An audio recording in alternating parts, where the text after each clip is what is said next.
Hi, I'm Derek, I'm Robert, and we are the Bounty the Brothers. Brownie Brothers. That was jacked up. That's all right. That's all right. We are the Bounty Brothers, and today on Bounty Tales, we're going to be talking about a case out of the great city of New York. So nice they had to name it twice. Yeah. New York, New York, baby. I spent many years of my adult life in New York City and absolutely fell in love with it. I lived in Bushwick, Brooklyn. I lived in Bed-Stuy. I lived in Harlem. I lived in Jersey City, which is the sixth borough. Anyway, so I lived in Jersey City, just had a lot of time, a lot of fun out there. So shout out to my New York crew out there. Yeah, I was in all over New York. Beautiful, wonderful place. So shout out to all my peoples in New York. I taught at Martin Luther King, 66 in Amsterdam. So a lot of people don't know I'm not from New York. So I consider myself from New York. So my brother, who's not from New York, had a case in New York. Now remember, my brother Robert was a bounty hunter for 13 long years. Long years. Long years. Him and my other brother, Fred, were bounty hunters, and that's some interesting things. We're on this show talking about all these crazy cases from these bounty hunters. So, Robert, New York. Yeah, New York. First off, we started with this case, and it was a guy that we tracked. He skipped by here in Indy, and we tracked him to New York. So we have a lot of tracking techniques. It was my brother's case at the time. So at this point, we knew that we had to get to New York like yesterday. So the bonding company that we work for, they had a van. So we can we can get this van anytime we wanted to we would go to California, New York, Arizona, Florida, everywhere. We would take that van. Vacationing and stalking people at the same time. Yeah, mostly Win-win. stalking. Yeah. Sounds like a win-win. It was never vacation. I tell you that much. But we ended up going because they're married, so they don't want to not at the time. reveal some of the stuff that they went through. But my wife kind of knows. But she knows I was crazy. But it was myself, my brother, and another agent. And this other agent, we'll call him Ken. Let's call him Ken. Let's call him Ken. So when we went to, we were driving to New York. And that's when we were driving to New York. It was a long drive. So we took turns driving. It's not really that far. 11 hours, 45 minutes, and 16 seconds is what it takes me. Yeah, it took us 17 seconds at least. 11 hours, whatever minutes, and 17 seconds. But we ended up getting there. And as soon as we got there, we found the apartment. We didn't know where we were because we're not from New York. So we didn't know where we were at all. So we ended up saying, okay, let's go look for the apartment, find the apartment, and sit on it to see if the guy, our defendant, shows up. Kind of find out the defendant was pretty much kind of like a hermit, or just basically somebody that really don't like society. So we ended up getting there, sat on the house, well, actually the apartment, and then we said we're gonna come back. So we come back, and we hit the apartment. First, when we got there, we were like shocked because we saw piles and piles and piles of trash. I'm like, in New York. Trash. Now, for all those who are not from New York, let me explain something to you. There's 14 million people in a 13 square mile radius in Manhattan. Okay? That's number one. Number two, sometimes outsiders can consider it not sanitary, okay? So they were sitting there talking about, oh, this is all trash, but that's just how we lived. And they saw our friends. You met one of our friends, didn't you? Yeah, well, I met a few of their friends. Yes, their friends about this big. No. Expand your hands. Friends are about that big. Oh, dude, we almost shot this daggone this friend of yours. The friend is called a rat. It has a long tail. Now, I don't like rats personally, but I grew to feel it was a part of just how we lived in New York. So it became not a big deal.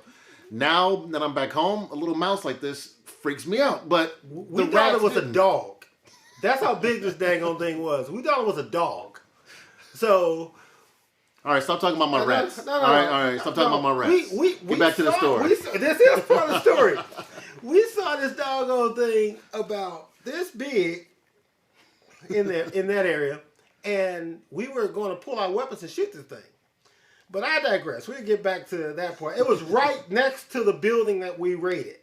So we went into this building. It was like on the second floor. So we had to go walk into the second floor. We raided the apartment because some people are experts at actually picking locks. Picking the lock is not as hard as people think. Not us. Yeah, And stop with the stereotypes. Right. Stop with the stereotypes. Yeah, get it out of your All face. black people don't know how to pick locks. This black one does. so we picked the lock, got in, and then we saw nobody has been living there for a while. Then we checked the mailbox, and the mailbox was just full of mail for this guy. But it pretty much showed that the guy hadn't been there for basically months. He was a veteran. That's another easy way to track a person. He was a veteran too. And he knows this because Robert is a veteran. So this guy is why we're Army all the time, because I love the Army. But this guy had like disability checks in there for months and months and months and months, because he could have been dead, but we didn't know that. So we said, okay, this is a dead end. We're going to probably go back. So No the pun other intended. agent was outside just in case the guy walked up. So when he came, when my brother and I came back outside, my brother and the agent, my brother was debriefing the agent. I went out to the van. I think to get a warrant or something. I can't remember what I went to get. I was out there for about a couple of minutes, maybe a couple of minutes. When I started walking back, I saw like 3 men and a really pretty Hispanic, Puerto Rican. Dude, that's an episode of New York Undercover. Is this a true story? This is a true subject. Is this a true story? It is a true story. But they were surrounded, and they were all in plain clothes. And my brother and them, they started arguing, and I was just like, "What the hell is going on?" You know. They started arguing, and then if you know my brother, Our brother Fred. he can get a little heated. So he started talking back. All this testosterone gets thrown all over the place. So they didn't see me. They never saw me. I could have stayed where I was and just said, okay, if something goes down, I can come in. Because I had my weapon. We all had weapons. So I just said, F it. And F stands for? It's 4 words. So it's 4 letters. I'm sorry, 4 letters. So so fuck it. So I ended up. My philosophy pretty much is, if I'm gonna die, I'm gonna go out like I want to go out, and I'm not gonna die before my time either. Anyway, and also my brother's in the middle of that. If we're gonna go down, we're gonna die together. That's how I felt. I've always felt like that when I walk through a room, especially if my brother or any of my military brothers, we go into a building or a house, we're going to die together. I'm getting you out, or we're not coming out. But shouldn't somebody tell the story so they can have this like cool YouTube channel? That'd be nice. I'm a good storyteller, so that's I nice. probably would think about the future and say, hey, y'all go ahead and die and let me come home and tell the story. And I'll tell it any way I want to tell it. Yeah, I get it. All right. But I'm that guy who just wants to be there for my boys. So I just said, forget it. I'm just going to walk up, and I walk up in between everybody. So it was Ken, which is the other age. That's not really his name. It was my brother, and I walk up in between them. They were like shocked that I walked in between them. They were just like, this dude is crazy. So they were still arguing, and then all of a sudden, I forget, my brother probably said something crazy, because he does that. And then I think he went for his weapon because we uncovered weapons at this time. I uncovered my weapon, and then Ken uncovered his weapon, and all of a sudden, all of them started uncovering their weapons. And one of the guys said, "Whoa, hey, we don't need to go that far. We don't need to go that far like that." So I was just like, excuse my daughter if she hears that. I was like, "Fuck it, fuck it, flunk it, whatever you want to say." We might as well get this going right now. We're gonna die. And all of a sudden, I just said, wait, let me pull my badge out. So I pulled my badge out. You should have seen the tension. Everyone was just like, whew. It was just like, dude. Then all of a sudden, my brother pulled his badge out. Then Ken pulled his badge out. Then all four other people pulled their badges out. They were actually undercover New York police. They were on the gang task force. No, not gang. Drug task force.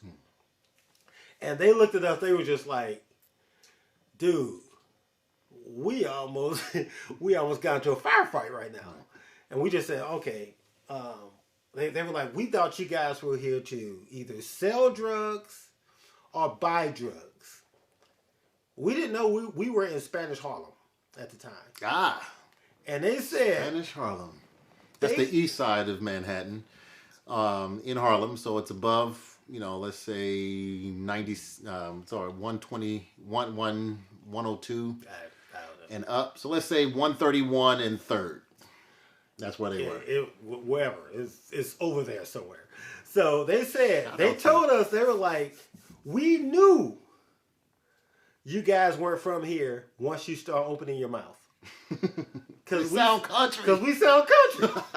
I know I sound country, but they said we sound country. So I do not sound country. Okay, we sound country. So we started talking to them, and they had deep New York accents and everything. They told us. I mean, they were like, you know what? The next street over, more drugs go through that street than anywhere in the world. We were like, that's amazing. That's why they were out there, because they thought big we things happen in New York, baby. You know what I'm saying? Yeah, that was a good bad thing. So I'm gonna tell you what the good bad thing is that when you pulled your badge out, as I'm hearing that everyone did a sigh of relief. Yeah. Unfortunately, in our society, when badges are pulled out, some people that causes the tension.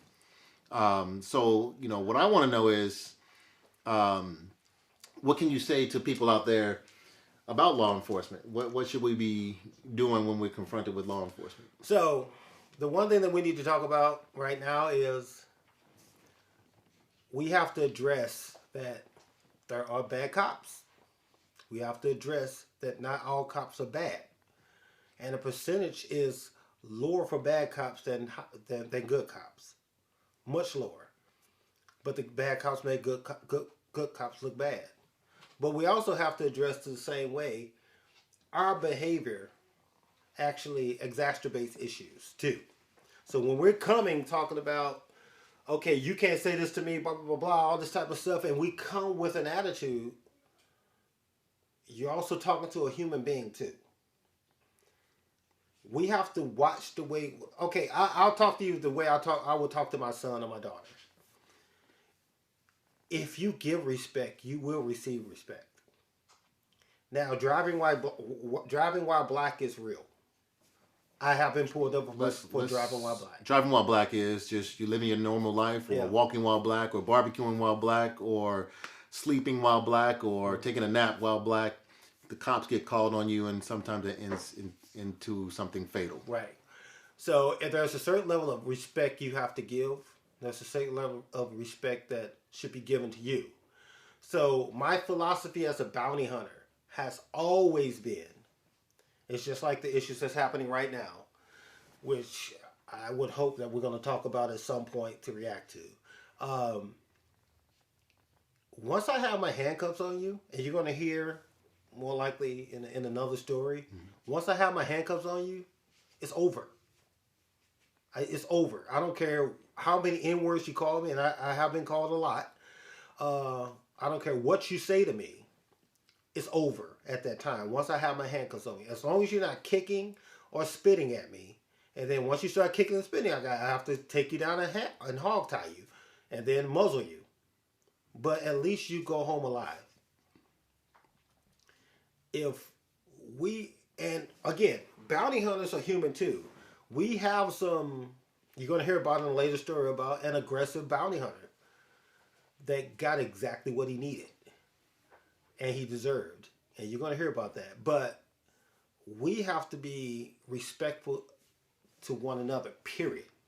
We live in a society where I'm a teacher, so I teach my students this thing called a social contract. Social contract is you can have freedoms if you fall within the lines. And I always use the analogy of a basketball court. You got a basketball court, you can dribble, do all this, but there's the rules. You can't take the ball and walk more than 2 steps, even though James Harden does. All the time. Yeah. Anyway, but there's certain rules that you have to follow in order to win. And one of those is this line that goes around the court. It's the out of bounds line. You step on that line, you're out of bounds. You're out of play. And sometimes in society, we skirt that line and step outside of that. And that's when authorities or the referees in this analogy come in and have to enforce the rules.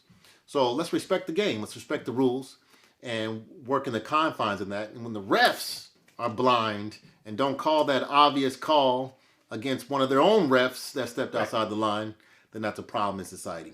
And the world burns because of that. And we lose faith in our law enforcement. We lose faith in our laws. So I'm glad that you went to New York, had a great time. You came back alive.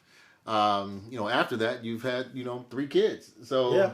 If something bad would have happened, it would have ended the legacy of more generations to come. So let's have cooler heads.